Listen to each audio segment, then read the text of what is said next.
साथियों नमस्कार।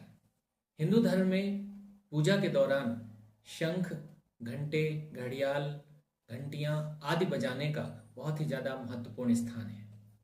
हम अक्सर पूजा पाठ करते हैं और जब आरती करते हैं, जब अपने भगवान की, ईश्वर की आरती करते हैं, आरती गाते हैं, तो हम घंटे वगैरह, घड़ियाल, घंटे, शंख आदि बहुत तेज तेज बजाते हैं। बहुत जगहों में साउथ इंडिया में ढोल नगाड़े भी बजाने का प्रचलन है। आज हम आपको बताने जा रहे हैं कि शंख कैसे बजाएं। शंख सभी बजाते हैं, पर शंख बजाने का सही तरीका अगर आप जान लेंगे तो शंख बजाने का और शंख नाद का जो आपका अनुभव होगा, उसका जो आनंद होगा, वो 100 गुना नहीं बल्कि 1000 गुना हो जाएगा। जी हाँ, शंख बजाना भी एक बहुत बड़ी कला है। और शंख, हर प्रकार के शंख जो है उनका उनका जो उनकी जो आवाज़ होती है, हर शंख की आवाज़ मधुर नहीं होती है।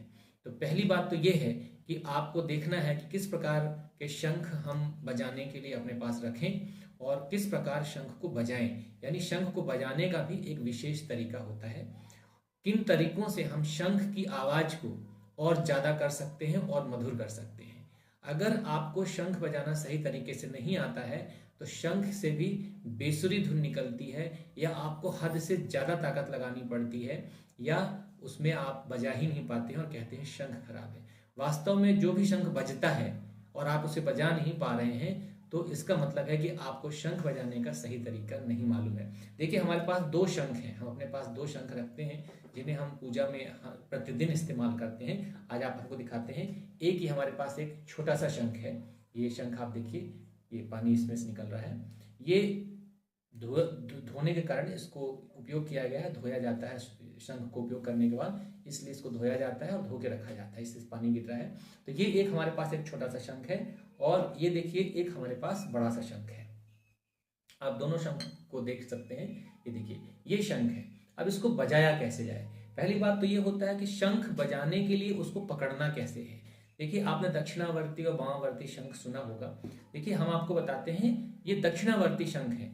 दक्षिणावर्ती शंख और वामावर्ती शंख में अंतर सिर्फ इतना होता है कि आप ये देखिए, हम इसको कैसे पकड़ेंगे। ये जो निशान बने हुए हैं, ये जो निशान बने हुए हैं, हम इसको ऐसे पकड़ के बजाते हैं। ठीक है, ये बड़ा शंख है, इसको भी हम ऐसे पकड़ के बजाते हैं। ये हमारा दाहिना हाथ है। तो दाहिने हाथ में जब इस प्रकार से हम शंख को पकड़ सके और ये हिस्सा बाएं साइड में आए और पकड़ने वाला हिस्सा दाएं साइड में रहे, तो इसको कहते हैं दायावर्ती शंख। और जो बामावर्ती शंख होता है, उसको हम ऐसे नहीं पकड़ पाएंगे। उसको ये हिस्सा इधर रहेगा और यहाँ से पकड़ेंगे, ये वाला हिस्सा इधर होगा, और फिर हम बाएं हाथ से ही उसको, जैसे हमने इसको, ये जो जैसे आप मान लीजिए उंगलियों के लिए निशान बने, अगर इसको मान लिया जाए तो इसको हमने ऐसे पकड़ा है तो दाएं हाथ में आया है। यही निशान बाएं साइड में होगा, वो बायावर्ती शंख होता है, और ये दायावर्ती शंख होता है। ठीक है, तो बजाने के लिए हम हमेशा दायावर्ती शंख का इस्तेमाल करते हैं।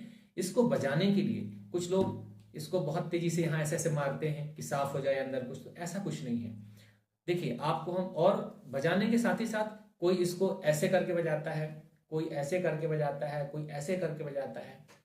हमारा जो बजाने का तरीका है वो हम आपको बताते हैं कि किसी भी शंख को अगर आप चाहते हैं कि वो बहुत तेज ध्वनि में बजे और बहुत ही सुरीले तरीके से बजे उसका, और बहुत देर तक बजे, तो उसके लिए आपको चाहिए एक बहुत ही छोटा सा पर बहुत ही महत्वपूर्ण आपको हम प्रयोग बता रहे हैं कि जब भी जिस शंख को भी आपको बजाना है उसमें आप थोड़ा सा पानी भर दीजिए, पानी डाल दीजिए। पानी डाल के आप उसको थोड़ी देर रख दीजिए, और अगर आपके पास समय नहीं है रखने का तो आप उसको पानी डाल के पूरा अच्छे से अंदर, जिसमें बहुत अच्छे से गीला हो जाए। इसके लिए आपको करना यह है कि शंख को पूरा भर दें पानी से और उसको पूरा हिला दें, जिससे अंदर पूरा पानी जहां भी नहीं जा रहा हो, अंदर के हिस्से में पूरा पानी चला जाए। और उस पानी को आप निकाल दीजिए, पूरा पानी निचोड़ दीजिए। जो भी पानी इसमें, जैसे इसमें हमने पानी पहले से डाल रखा था, सुबह हमने पूजा की थी, इसको धो के रखा है, तो इसमें से पानी, दोनों शंखों से पानी आ रहा है। ठीक है, तो इसमें ऑलरेडी जो है पानी पड़ा हुआ है। तो ये शंख अंदर से जब गीले हो जाते हैं, क्योंकि एक तो ये जली चीजें हैं, अंदर से जब ये सूखे रहते हैं तो आपको बहुत ज़्यादा ताकत लगानी पड़ती है और मधुर धुन भी नहीं आती है। पर अगर आप इसे पानी इसमें डाल के रखते हैं या दो बहुत अच्छे से अंदर से इसको खंगाल देते हैं और फिर आप जब शंख बजाएंगे तो शंख की ध्वनि बहुत ही अच्छी आएगी। दूसरी चीज़ क्या होती है कि इसको पकड़ने का भी बहुत अच्छा तरीका होता है कि कैसे पकड़ा जाए, तभी आपका ये शंख अच्छे से बजेगा। अब आप वैसे तो शंख जरूरी नहीं कि किस तरफ से करके बजाएंगे, इसको ऐसे ये हिस्सा ऊपर रहेगा या हिस्सा नीचे रहेगा या ऊपर रहेगा, ये तो शंख की प्रकृति पर निर्भर करता है। आपके पास जो शंख है उसको आप बजा के देख लें कि वो किस तरफ से किस तरफ उसको रखने से उसमें से मधुर ध्वनि आती है। पर फिर भी उसके बावजूद भी एक इसमें जो समझने की चीज़ ये है कि ये जो उंगलियां हैं बहुत अंदर नहीं डालनी है, ऐसे करके बजाएंगे तो आवाज़ ही नहीं आएगी। इसको बस थोड़ा सा अंदर करना है और पानी डाल दिया है आपने शंख में, शंख अंदर से पूरी तरह से गीला हो चुका है। जब आप अंदर यहाँ पे उंगलियां रखेंगे तो बहुत अच्छी शंख की ध्वनि आएगी। देखिए हम आपको शंख बजा के भी दिखाते हैं और दो अलग अलग प्रकार के शंख हैं, अलग अलग प्रकार के शंख से ध्वनि भी अलग अलग ही आएगी। ठीक है, तो चलिए हम आपको दोनों शंख पहले बजा के दिखाते हैं।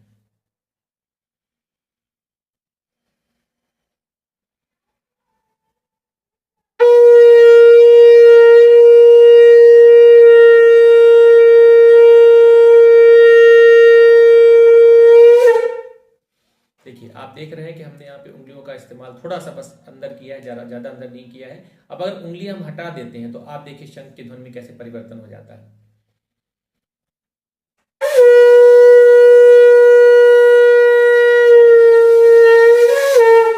देखिए जैसे हमने उंगलियां अंदर की, शंख की ध्वनि मोटी हो गई, शंख की उंगलियां बाहर थी तो शंख की ध्वनि पतली थी। तो आपको जिस स्थान पर लगे, जैसा आपको जितनी मधुर आवाज आपको लगे कि हाँ ये आवाज सुटेबल हमको अच्छी लग रही है, उसके हिसाब से आप उंगलियों को अंदर और बाहर के स्थान पर रख सकते हैं। ठीक है, चलिए देखिए हम दूसरे शंख को बजा के दिखाते हैं। आपको पता चलेगा कि हर शंख से अलग अलग प्रकार की ध्वनि निकलती है, किसी से पतली, किसी से मोटी, किसी से सुमधुर ध्वनि निकलती है और किसी से कर्कश ध्वनि भी निकलती है।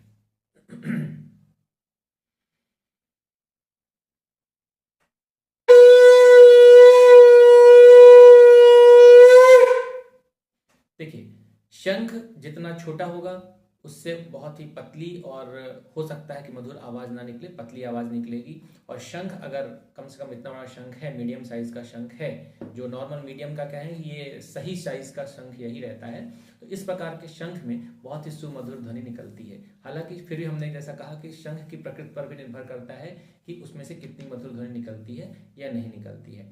तो हमें पूरा विश्वास है कि आज आपने शंख बजाना अच्छी तरह से सीख लिया है।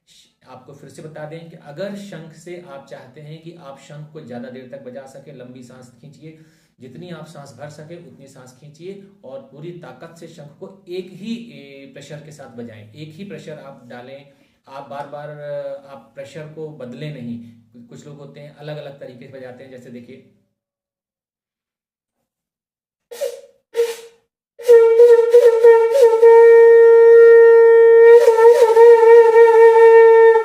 लोग इस प्रकार से बजाते हैं। तो ना तो ये सिर्फ हंसी का पात्र बन जाता है आदमी बजाने वाला, वहां पर लोग उपस्थित लोग हंस देते हैं, पर ये सुमधुर नहीं लगता, अपने आप मन को भी संतुष्टि नहीं होती है, सामने वाला सिर्फ हंसता है इसको सुनकर। इसमें से कुछ जो जिस चीज के लिए जो हम कहना चाहिए कि जो हम इफेक्ट उत्पन्न करना चाहते हैं, जो प्रभाव उत्पन्न करना चाहते हैं शंख बजा के, वह प्रभाव उत्पन्न नहीं होता है। शंख बजाने के लिए लंबी सांस खींचिए और एक ही प्रेशर के साथ, एक ही हवा के दबाव के साथ उसको लंबे समय तक बजाइए, तभी शंख बजाने का आपका अनुभव अच्छा रहेगा। तो आशा है कि आपको हमारा यह प्रोग्राम पसंद आया होगा। आप सब अगर हमारे चैनल में नए हैं तो हमारे चैनल को सब्सक्राइब करें, शेयर करें और अपने बहुमूल्य कमेंट्स, आपको हमारा ये प्रोग्राम कैसा लगा इसके बारे में आप जरूर लिखकर बताएं। हम हमेशा सत्य की बात करते हैं। कुंडली विश्लेषण, निःशुल्क कुंडली विश्लेषण, निःशुल्क कुंडली अध्ययन के कार्यक्रम आपको हमेशा मिलते रहते हैं। अगर आपकी भी कोई समस्या है तो आप हमें अपना डिटेल, जन्म तिथि, समय और जन्म का स्थान भेज के आप भी हमसे अपनी राय ले सकते हैं। अगर आप हमसे पर्सनली बात करना चाहते हैं तो उसका एक छोटा सा निर्धारित शुल्क है, वो शुल्क देकर आप हमसे संपर्क कर सकते हैं। आपके प्रश्नों का वैदिक रीति से, जो भी एस्ट्रोलॉजी होती है, जो भी ज्योतिष में वैदिक जो फार्मूले हैं, जो ज्योतिष सूत्र हैं, उनके आधार पर हम अपने ज्ञान के अनुसार आपका पूरा जो भी आपको उसके बारे में अध्ययन है करके आपको हम बताएंगे। हमसे जो नहीं बनता है उसके लिए हम आपको स्पष्ट बता देंगे, पर यहाँ पर किसी प्रकार से धोखाधड़ी की कोई बात नहीं होती है, इसलिए आप हमसे संपर्क कर सकते हैं और आपसे पुनः निवेदन है कि हमारे चैनल को सब्सक्राइब करें। धन्यवाद।